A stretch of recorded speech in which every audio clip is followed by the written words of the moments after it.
May dalawang screw lang para matanggal ang cover. Meron din itong cover, susundutin lang para maalis.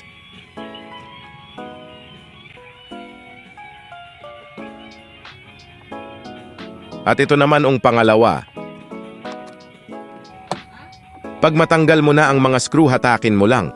May mga clip yan, kaya medyo struggle ang pagtatanggal. Ganito ang mga posisyon ng mga clip. Normal lang na may masisira, kaya dapat meron kang extra.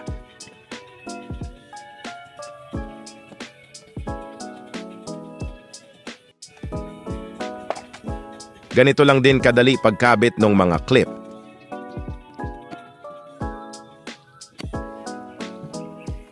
May dalawang screw ulit para matanggal ang switch button ng window.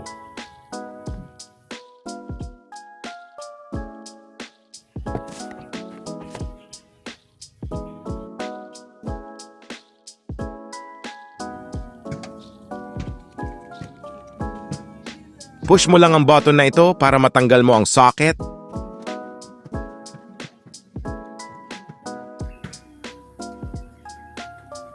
Merong 4 na lock ito, kaya diskartehan mo na lang paano matanggal.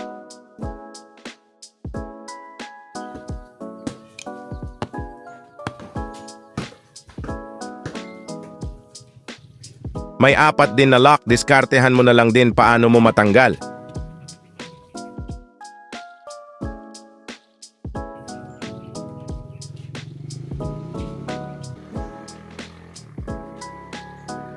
Ingatan mo lang itong dalawang puti na to kasi nahuhulog yan pag baklas mo na.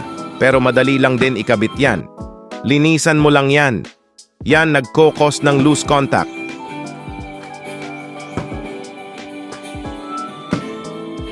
Linisan mo rin yan.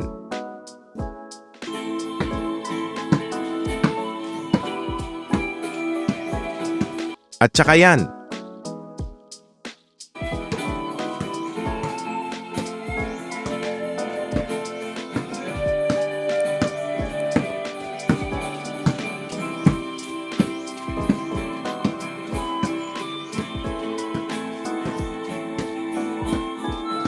Ganito lang kadali ilagay ang puti kung natanggal.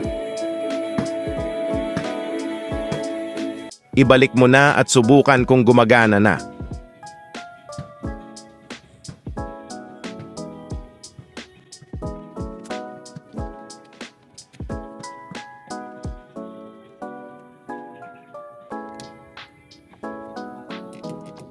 Pag ayaw pa rin, proceed tayo sa second solution. Tanggalin mo lang tong dalawang screw. Hilain mo lang yung cellophane na may sealant.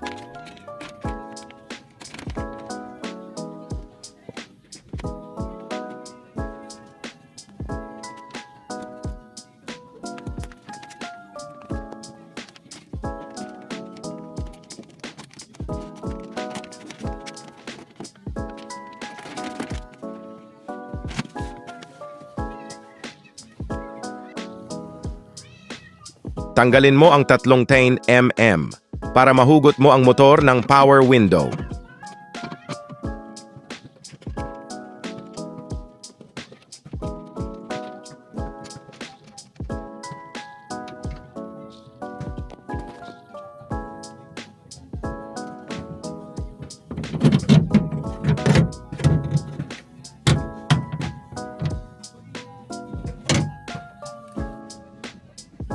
Pukpukin mo lang ng martilyo. Pag gumana siya, it means kailangan mo nang palitan ang motor ng window mo.